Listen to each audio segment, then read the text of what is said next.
disponemos a leer este texto bíblico que constituye el primer poema del libro de Jeremías después del relato vocacional y que da comienzo a la primera parte del libro que va del capítulo 2 al capítulo 4. O sea que prácticamente este texto es la continuación de la primera lectura del domingo, que era el relato de la vocación de Jeremías. Este texto que vamos a leer tiene 3 partes, es muy fácil descubrirlas. A la primera parte le podríamos llamar la memoria divina, lo que el Señor recuerda, la fidelidad de Israel en el desierto.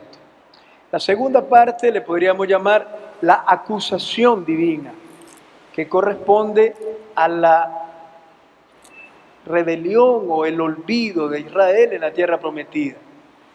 Y la tercera parte, el litigio divino, que corresponde al actuar incomprensible e irracional de Israel. Vamos a comenzar leyendo la primera parte, que son los versículos 1 al 3. La segunda parte, los versículos del 4 al 8, y la tercera parte, los versículos del 9 al 13. Primera parte, la memoria divina, la nostalgia de Dios. Entonces me dirigió el Señor la palabra en estos términos: ve y grita a los oídos de Jerusalén. Así dice el Señor: de ti recuerdo tu cariño de joven, tu amor de novia, cuando me seguías tú por el desierto, en una tierra no cultivada. Consagrado al Señor estaba Israel, era primicia de su cosecha. Cualquiera que lo comiera hubiera sido reo, le hubiera ocurrido una desgracia. Oráculo del Señor. Esta es la primera parte. El Señor manda al profeta que alce la voz fuerte a los oídos de Jerusalén, que representa al pueblo.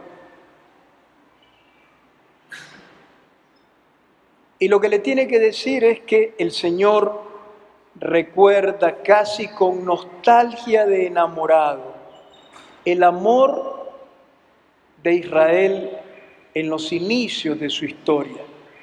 De ti recuerdo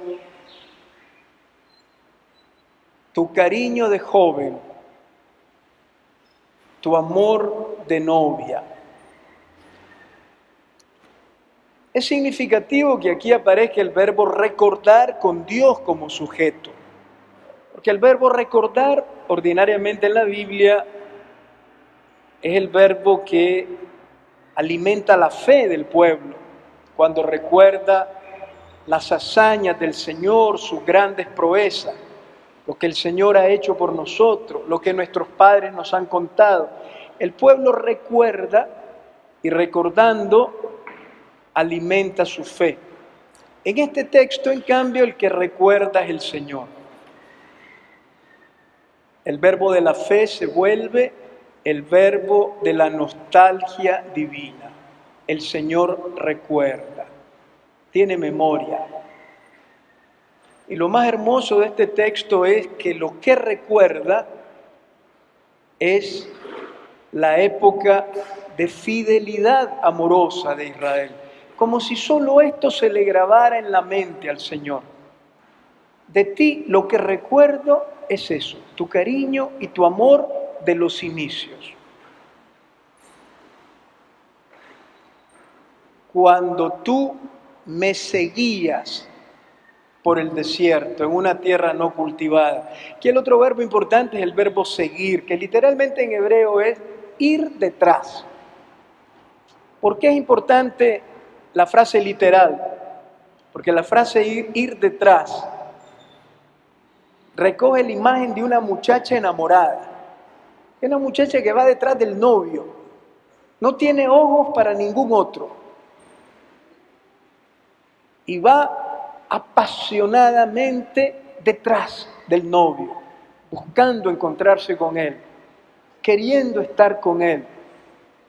No tiene ni ojos ni pensamientos para nadie más. Va detrás.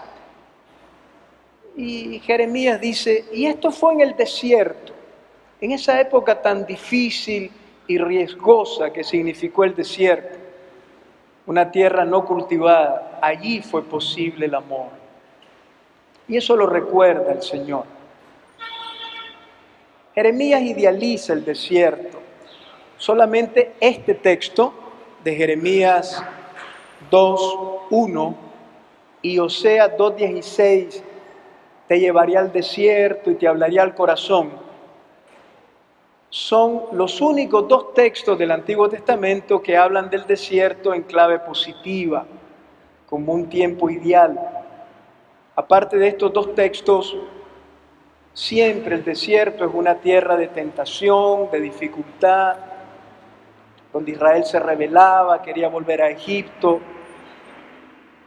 En cambio, Jeremías, que tiene una gran influencia del profeta Oseas, idealiza el desierto, probablemente porque Oseas y Jeremías no enfatizan la dureza, la soledad del desierto, en donde todos los esfuerzos son inútiles porque la tierra no se puede cultivar, en donde no hay puntos de orientación porque todo es igual, la tierra llena de peligros, de riesgos. Oseas y Jeremías idealizaron el desierto, probablemente porque en el desierto no hay nada a qué aferrarse, no hay seguridades en las que fundamentar la vida. Allí es posible el amor.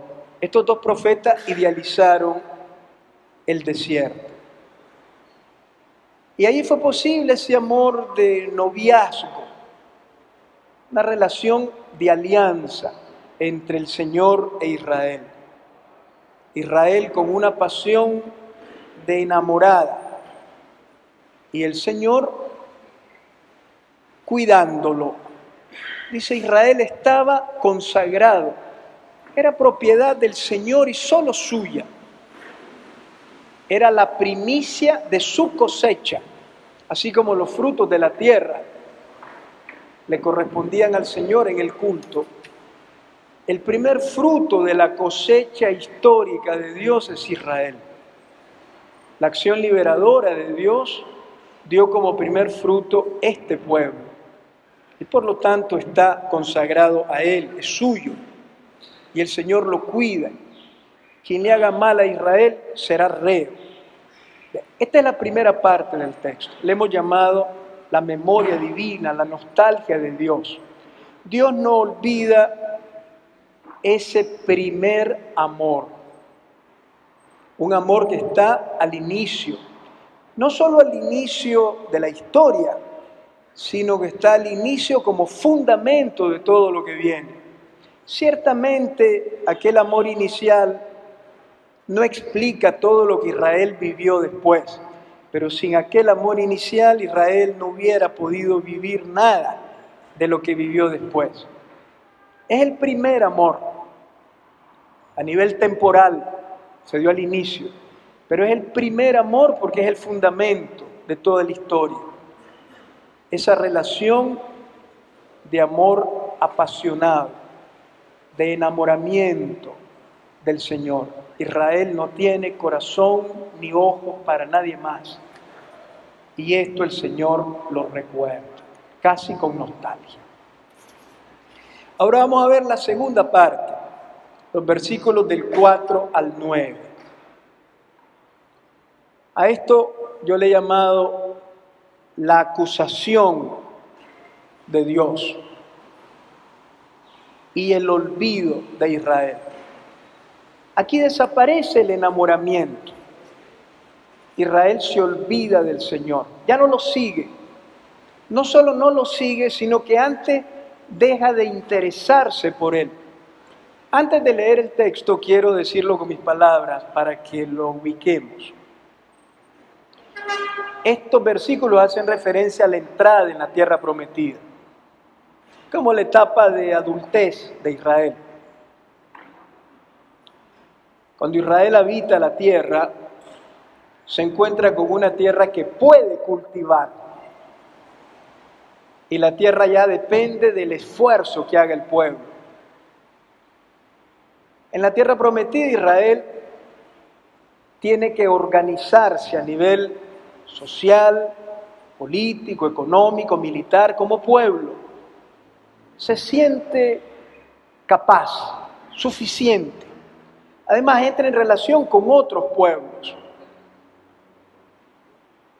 El Dios que lo había sacado de la esclavitud de Egipto, el Dios que lo había alimentado en el desierto donde no había nada, ahora parecía inútil, insuficiente. Esta es la clave para entender estos versículos. No es maldad de Israel, es que ahora en la nueva etapa, el Dios del desierto ya parece anticuado, no está a la moda, no está a la altura de los tiempos. Ahora Baal, una de las divinidades más importantes de la tierra de Canaán, parece más útil, porque hace fecunda la tierra, propicia la fecundidad sexual. Israel se siente ya capaz de hacer muchas cosas. El Dios de la liberación y el Dios del desierto parece inútil. Entonces ahora vamos a leer la segunda parte del poema, en donde el Señor le hace ver a Israel cómo poco a poco se va olvidando de él. Son los versículos del 4 al 8. Lo voy a leer y después hacemos una pequeña observación.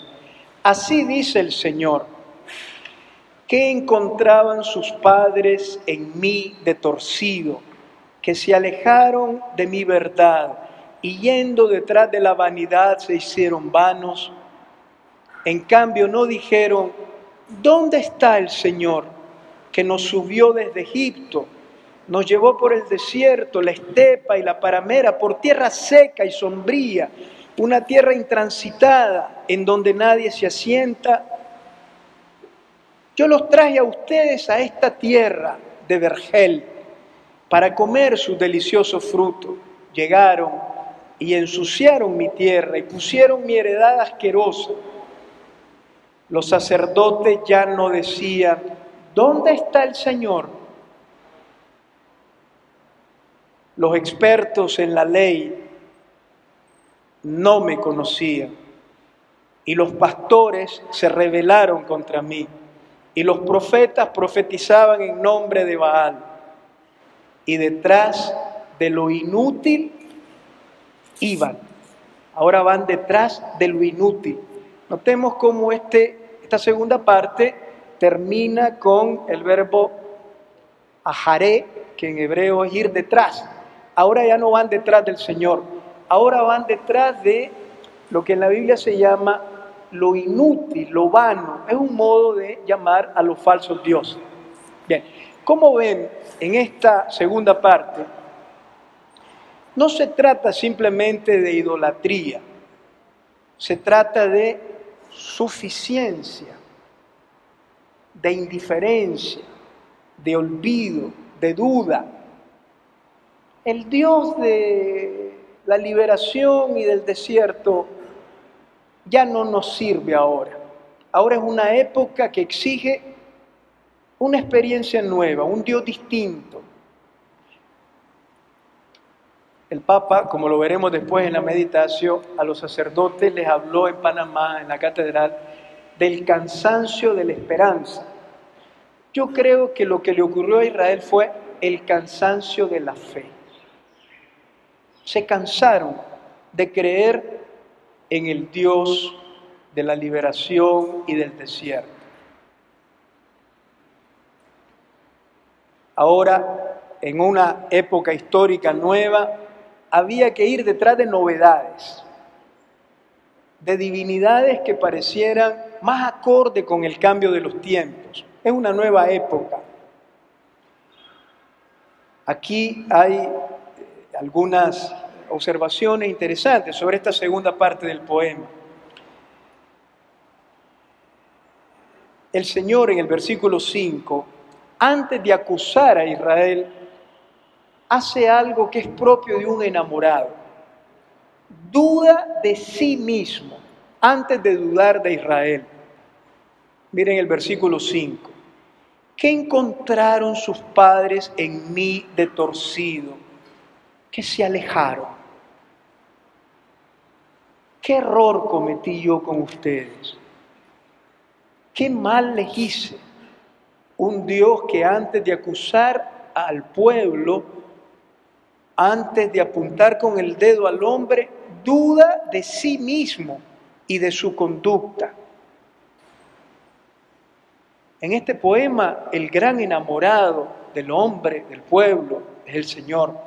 Duda de sí mismo. ¿Qué hice yo de incorrecto? ¿Qué encontraron sus padres en mí de torcido? ¿Qué encontraron en mí de mal para que me abandonaran? Y él se pregunta sobre lo malo que pudo haber hecho él. Esto es propio de quien ama. Antes de acusar, se examina a sí mismo. Otra observación importante es el modo de hablar de los ídolos. Se les llama vanidad o inutilidad. La palabra hebrea es Hebel.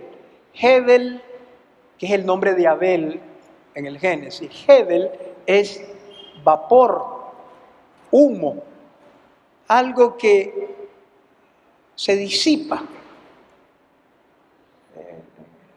En la vigilia con los jóvenes en Panamá, el Papa decía, hay que echar raíces, porque si no volamos, nos evaporamos.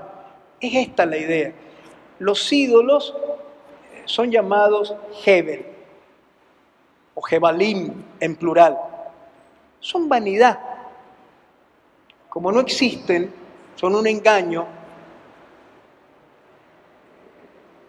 son como el humo que se disipa. Y quien va detrás de ellos se hace como ellos. Cuando dice acá, detrás de la vanidad se hicieron vanos, se podría traducir así, yendo detrás de algo inexistente quedaron vacíos. Ese es el fruto de quien busca bocanadas de aire para alimentarse. Quien quiere atrapar el humo y el vapor para poseerlo. Al final se queda vacío, se queda sin nada. No se puede. Así son los ídolos porque no existen. Y la tercera observación que quería hacer sobre esta segunda parte del poema, después que el Señor les dice, y eso que yo los traje a una tierra que era un jardín, un vergel, la tierra que emana leche y miel, una tierra que sí se podía cultivar. Ustedes la ensuciaron, la hicieron asquerosa. No en sentido ecológico, sino en sentido espiritual. Con su infidelidad al Señor, hicieron de aquella tierra una asquerosidad. Ya no era una tierra para vivir el amor fiel, era una tierra de adulterio, de olvido. Se ensució la tierra. Y curiosamente aparecen 4 personajes que deberían ser los que tendrían que mantener viva la memoria del Señor en el pueblo, y son los primeros que ya no se preguntan por el Señor. Los sacerdotes, los doctores de la ley los pastores y los profetas. 4 clases de dirigentes. 2 veces aparece la pregunta, ¿dónde está el Señor? Los sacerdotes ya no preguntan, ¿dónde está el Señor? Ya no interesa, ya no se le escucha, ya no hay discernimiento de su voluntad. Y cuando ya uno no pregunta dónde está el Señor o qué quiere el Señor, cuáles son sus caminos, lo que viene después es el olvido y la rebelión, la infidelidad y la idolatría. Los sacerdotes ya no decían dónde está el Señor.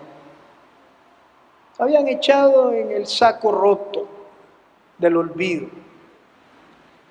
Y luego los expertos en la ley, los que estaban al contacto con la Escritura, ya no me conocían.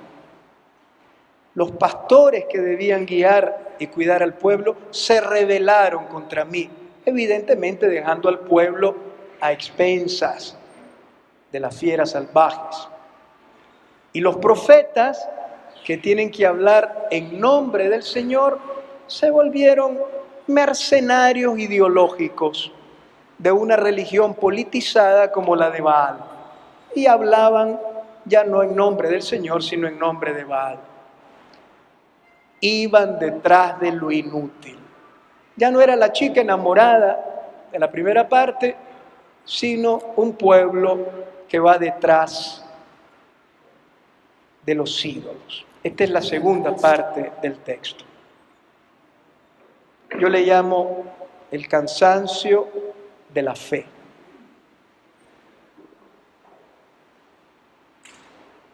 Nos cansamos de creer, de confiar, de rezar. Nos cansamos de preguntarnos continuamente qué quiere el Señor. Nos sentimos muy grandecitos para decidir. Nos parece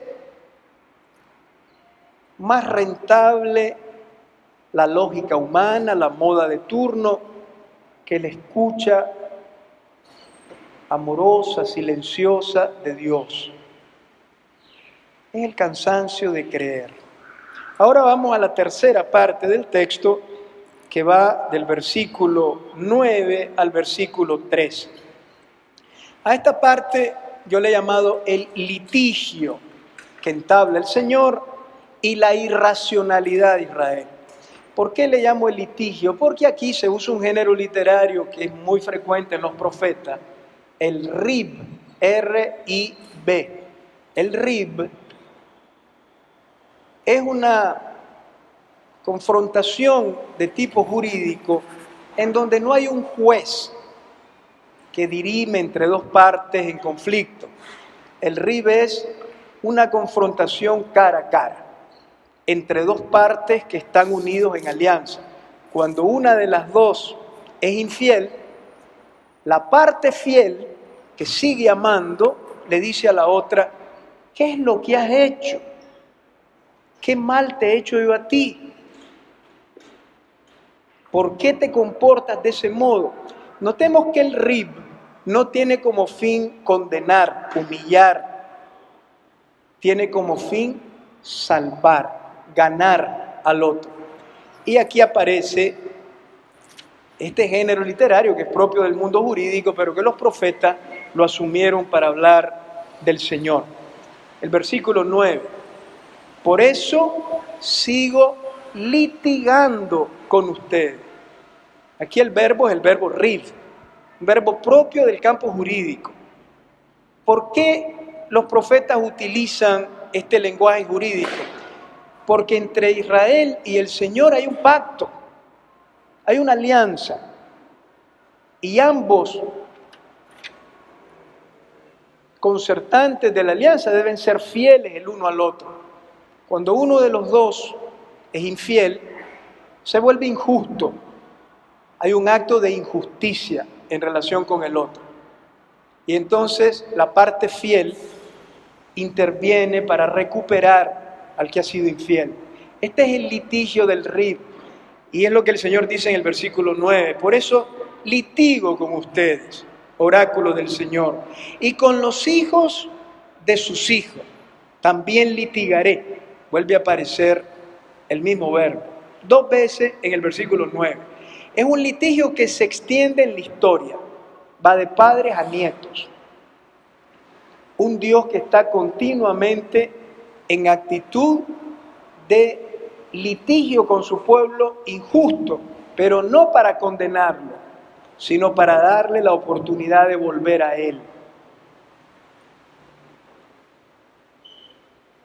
En efecto, dice el Señor, vayan a las islas de Chipre y vean, vayan al desierto de Arabia, Kedar, investiguen a fondo, piénsenlo bien y vean si aconteció una cosa como esta.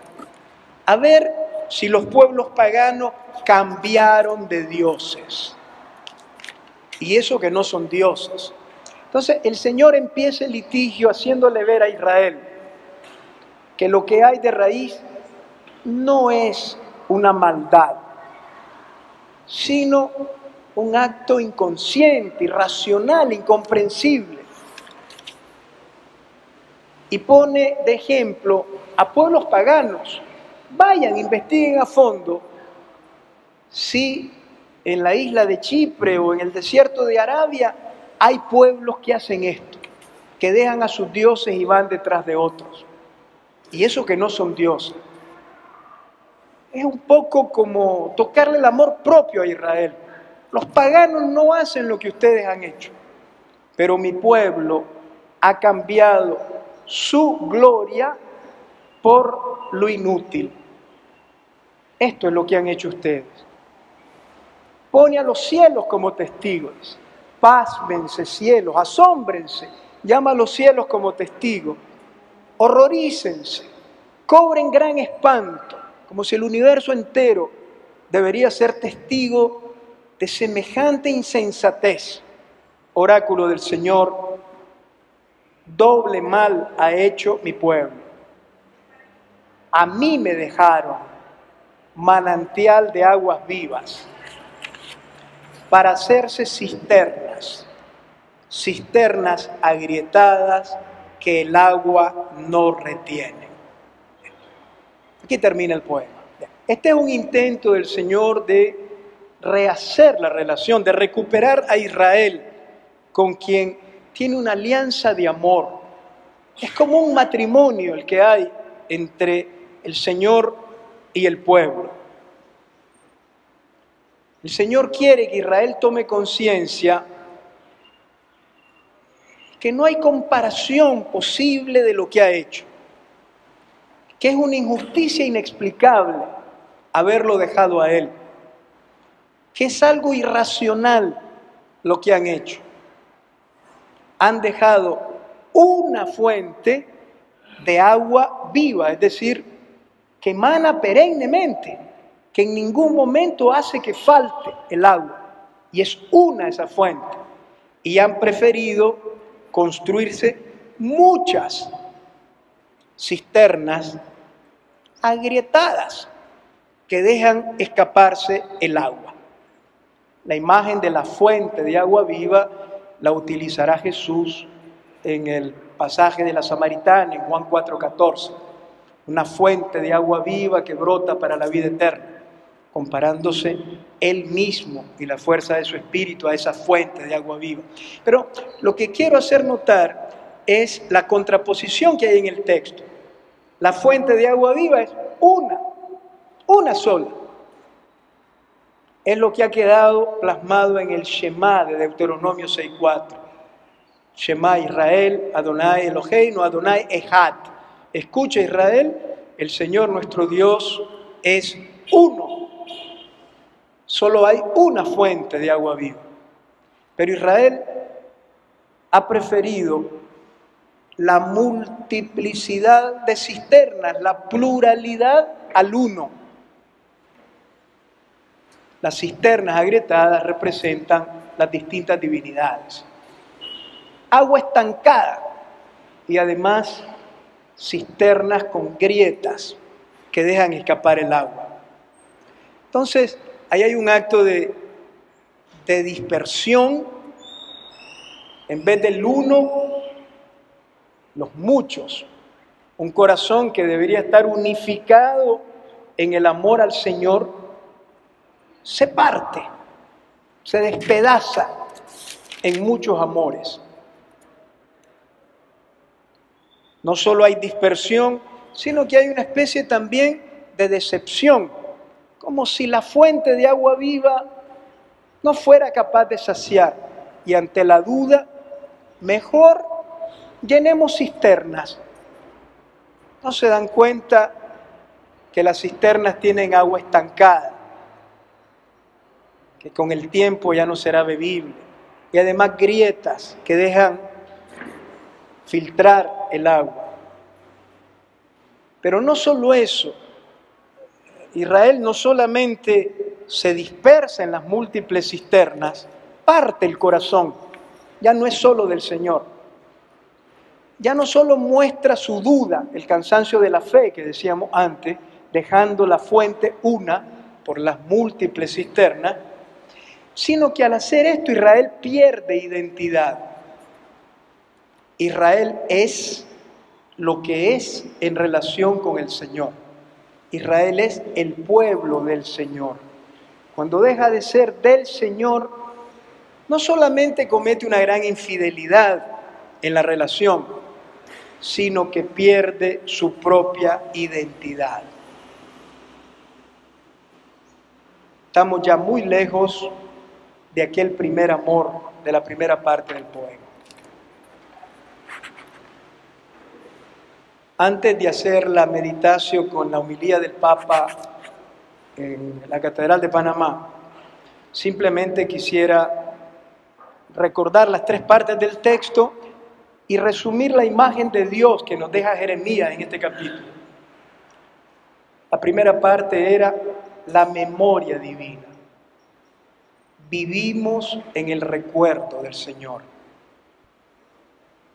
Y qué consolador. Lo único que recuerda de nosotros son los momentos de fidelidad amorosa. Como si todo lo otro se le olvidara. Aquel primer amor en el desierto, ahí donde no había nada, ni seguridades, ni caminos engañosos, ni voces que distrajeran. Israel era como una chavala enamorada que iba detrás del novio, no tenía ojos para nadie y su corazón entero para el Señor. En la segunda parte viene la acusación divina, cuando Israel ya está en la tierra. Se siente mayorcito y ya no se pregunta, ¿dónde está el Señor? ¿Cuál es su voluntad? ¿Cuáles son sus caminos? Parece más rentable la lógica humana, la moda de turno, los poderes de la época, el fracaso de los líderes, sacerdotes, expertos en la ley, pastores y profetas son mencionados ahí. Es olvido, es duda, es indiferencia. Y la tercera parte, el litigio que el Señor entabla. Es un pleito jurídico, cara a cara. No para condenar, sino para recuperar a Israel. Haciéndole ver no la maldad, sino la insensatez, la irracionalidad de querer saciarse con cualquier agua y dejar una fuente que emana perenne por cisternas engañosas, que no sacian y agrietadas van perdiendo el agua. Jeremías nos habla aquí de un Dios que sufre como enamorado. El Papa en la Catedral de Panamá le decía a los sacerdotes y consagrados que gracias a nuestra vida tan activa somos sensibles a la actividad de Jesús, pero a veces no somos tan sensibles al cansancio de Jesús. Yo aquí diría un poco lo mismo. Estamos muy acostumbrados a hablar del amor que el Señor nos tiene, pero poco sensibles a captar que el amor que el Señor nos tiene es un amor de enamorado. Es un Dios que sufre como sufre un enamorado cuando quien ama lo olvida, le da la espalda, le es infiel y va detrás de otros. Un Dios que lucha incluso consigo mismo contra el rechazo de los hombres. Hasta pone en duda su propio comportamiento. ¿Será que soy yo el que he fallado? Así de bueno es el Señor. Un Dios que parece querer comprender el comportamiento a veces incomprensible de los hombres. Como vimos, buscando incluso culpa en sí mismo. ¿Será que yo hice algo de torcido? ¿Qué le hice a sus padres? Sí. El Dios que aparece en este texto es un Dios infinitamente bueno, enamorado, en búsqueda, que quiere saciar la sed de su pueblo y recuperar siempre la relación por más infidelidades que Israel cometa. Les invito para que hagamos un momentito solo de silencio, recordando las tres partes de este texto. El primer amor de enamorados.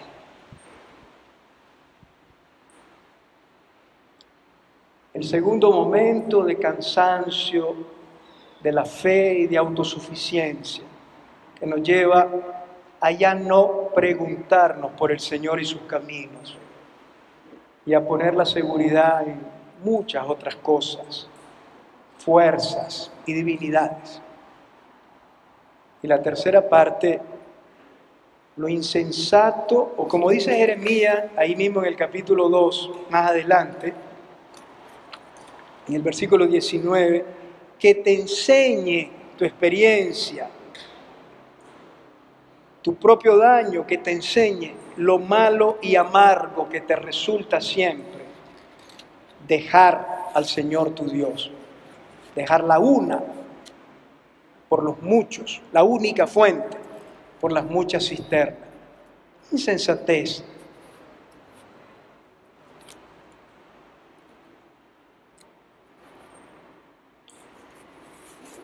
Señor, hemos escuchado este texto de Jeremías y nos conmueve tu imagen en este texto. Así de bueno eres tú. Nos buscas, nos interrogas, y cuando estamos caídos nos levantas con tu mano, nos vuelves al camino. Más que condenarnos, quieres que tomemos conciencia, que redescubramos de nuevo la felicidad y la vida verdadera junto a ti.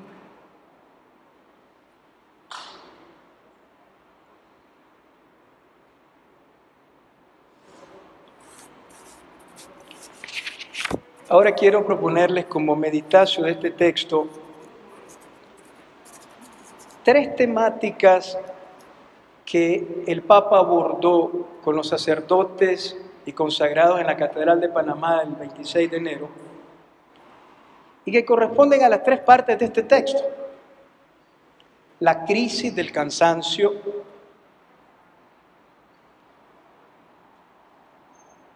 la fuente de agua viva y las cisternas, y el primer amor.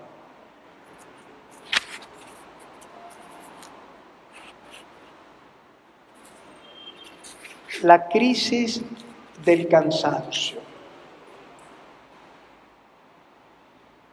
Decía el Papa a los sacerdotes, las causas y motivos que pueden provocar la fatiga en nosotros, sacerdotes, consagrados y consagradas, miembros de movimientos laicales, son múltiples.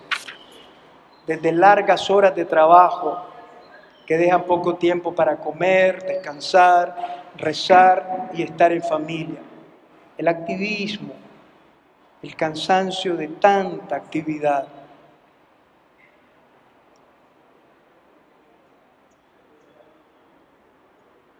Desde la simple y cotidiana entrega hasta el peso rutinario de quien no encuentra el gusto, el reconocimiento o el sustento necesario para hacer frente al día a día.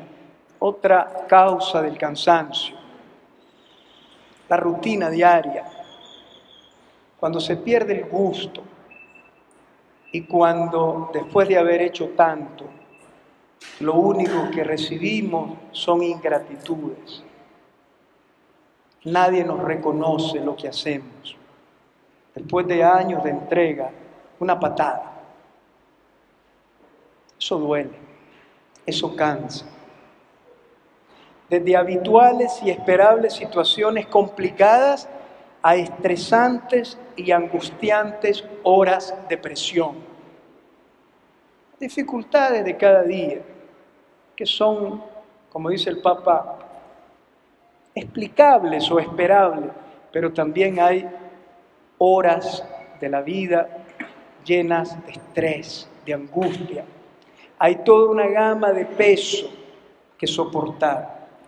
Y todo esto llega a producir cansancio. Yo les decía en el texto de Jeremías que el pueblo se cansó también de esperar. Y esto le llevó al olvido del Señor.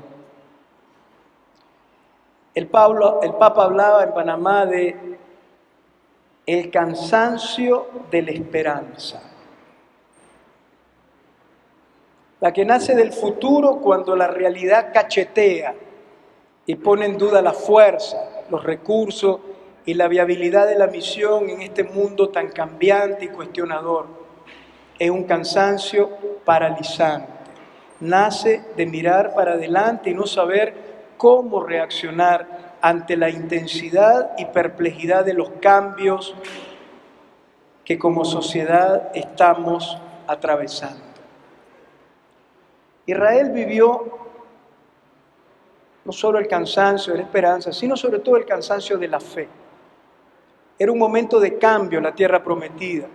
Y el cansancio era, ya no nos sirve la experiencia anterior. Ya no es suficiente el Dios de la liberación y del desierto. Ya estamos cansados de esta experiencia, de cara a la nueva época que empezaban a vivir y los nuevos retos organizativos, de ataques militares, de organización económica, social, política. Esto le llevó a ese cansancio de la esperanza. Y dice el Papa que cuando hay presbiterios desilusionados con una realidad que no entendemos, o que creemos que no tiene ya lugar para nuestra propuesta, podemos darle ciudadanía a una de las peores herejías posibles para nuestra época, la de Israel cuando entró en la tierra prometida. Pensar que el Señor y nuestras comunidades no tienen ya nada que decir ni que aportar en este nuevo mundo que se está gestando. Ya los sacerdotes no se preguntan dónde está el Señor, ya los profetas profetizan en nombre de Baal, ya los pastores se rebelan, los expertos en la Escritura ya no reconocen y entienden al Señor. Parece inútil lo que hemos vivido, la fe que hemos recibido, los años de ministerio, el cansancio de la fe, decía el Papa. El cansancio de la esperanza, decía el Papa. Yo diría que es también cansancio de la fe y cansancio del amor. Es el momento de la crisis y del cansancio. En ese momento interviene Dios. El segundo punto de meditación es la fuente y las cisternas. después que el Señor le eche en cara a Israel su insensatez, yéndose tras otros dioses, utiliza la imagen de dejar el agua de una fuente pura y perenne para ir a beber agua estancada en cisternas agrietadas. Este es el segundo punto. El Papa lo tocó con los religiosos y sacerdotes. No toda agua nos sacia la vida. No toda agua nos quita el cansancio. No toda agua nos hace superar la crisis. Leo del Papa en la homilía de la Catedral de Panamá. No queremos calmar la sed con cualquier agua, sino con ese manantial que brotará hasta la vida eterna. Sabemos, como bien lo sabía la samaritana, que cargaba desde hacía años los cántaros vacíos de amores fallidos. Noten que el Papa utiliza la misma imagen de Jeremías del Hevel, el vacío, el vapor, el Hevel de los ídolos, cántaros vacíos de amores fallidos. Nosotros sabemos que no cualquier palabra puede ayudar a recuperar la fuerza y la profecía en la misión. No cualquier novedad, por muy seductora que parezca, puede aliviar la sed. Sabemos, como bien lo sabía la samaritana y Jeremías, que tampoco el conocimiento religioso, la justificación de determinadas opciones y tradiciones pasadas o novedades presentes nos hacen siempre fecundos y apasionados adoradores en espíritu y en verdad. No cualquier agua, ni siquiera el agua del gnosticismo moderno, del conocimiento religioso. No se trata de llenarnos de ideas teológicas la cabeza, ni justificar opciones y tradiciones pasadas. Tampoco eso nos sacia. Vivir inmovilizados por lo que siempre se ha hecho, justificando continuamente lo que hacemos, sin abrirnos a la novedad de Dios. Es agua estancada. Son cisternas agrietadas. Ni las tradiciones pasadas ni las novedades presentes nos hacen fecundos y apasionados adoradores en espíritu y verdad. Por lo tanto, la segunda parte, no cualquier agua nos calma la sed. Pero ahí vamos detrás de cisternas agrietadas, engañándonos con agua estancada, a veces sucia y maloliente. Y hay una fuente de agua viva que es la única que puede sustentarnos, aliviar el cansancio y ayudarnos a recuperar la vitalidad. Hay que volver a la fuente de agua viva. Y aquí viene la tercera parte, el primer amor. Ahora que leíamos el texto de Jeremías, yo les decía, un amor de pasión, de enamoramiento. Israel es una chavala que va detrás del novio, sin ojos para nadie. Y le dice el Señor, me acuerdo de ese cariño de joven, ese amor de novia cuando tú ibas detrás de mí. El amor que está al inicio, lleno de pasión. Ese es el único que, renovándolo continuamente, nos puede ayudar a superar el cansancio, recobrar la vitalidad y reencontrar el camino. Leo del Papa para concluir.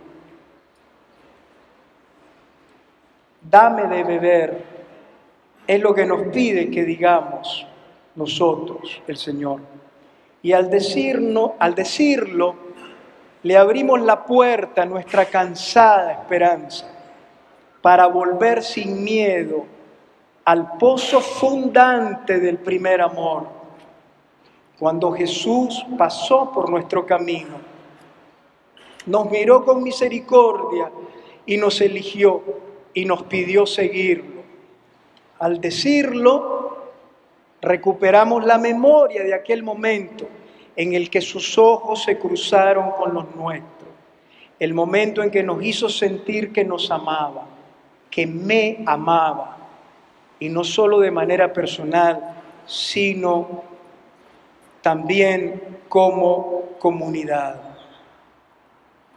Y terminaba la homilía del Papa diciendo, la esperanza cansada, yo diría la fe cansada, el amor cansado, la vida fatigada, será sanada y gozará de esa particular fatiga del corazón, que no es el cansancio de la esperanza, sino la fatiga de quien vive sirviéndole al Señor. La esperanza cansada se sanará cuando no tema volver al lugar del primer amor y logre encontrar en las periferias y desafíos que hoy se nos presentan el mismo canto, la misma mirada que suscitó el canto y la mirada del inicio. Hoy las situaciones son diferentes, pero ahí, entre los últimos, los preferidos de Dios, en medio de las dificultades de cada día, de las oscuridades de la vida, en medio de las ingratitudes y en medio de nuestras problemáticas personales, ahí puede volver a surgir el canto y la mirada del inicio. Cuando nuestros ojos se encuentren con los de Cristo, que también hoy nos sigue buscando, nos sigue mirando, nos sigue llamando, invitando a la misión como lo hizo en aquel primer encuentro, el encuentro del primer amor. Vamos a disponernos a hacer un momentito de oración para recibir luego la bendición con el Santísimo Sacramento. Señor Dios nuestro, te damos gracias por tu infinita bondad, porque no nos acusas ni nos condenas y no pierdes la esperanza sobre nosotros. Te damos gracias porque te fijas en nuestros cansancios, porque te duelen nuestras fatigas, porque lloras nuestras crisis, porque te hieren las ingratitudes que recibimos. Señor, el Papa nos decía en Panamá que el sufrimiento se unió a la carne humana en tu Hijo y que no nos atreviéramos a unir lo que Dios había unido para siempre. En ti entró nuestro sufrimiento. Gracias por tu bondad. Reconocemos que nosotros también vivimos momentos de oscuridad, de fatiga, de duda, de tentación de volver atrás o de ir tras otros amores, otras cisternas con agua engañosa, y nos quedamos vacíos por ir detrás de lo vacío. Señor, ayúdanos a volver a la fuente de agua viva. Ayúdanos a dejarnos mirar por ti como cuando nos llamaste la primera vez. Haz que recuperemos el frescor y la pasión del enamoramiento.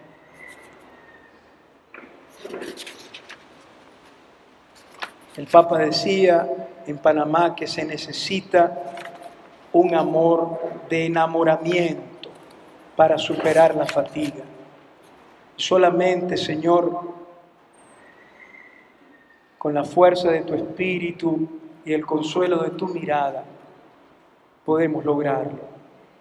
Llámanos, míranos, levántanos, haznos reencontrar el camino,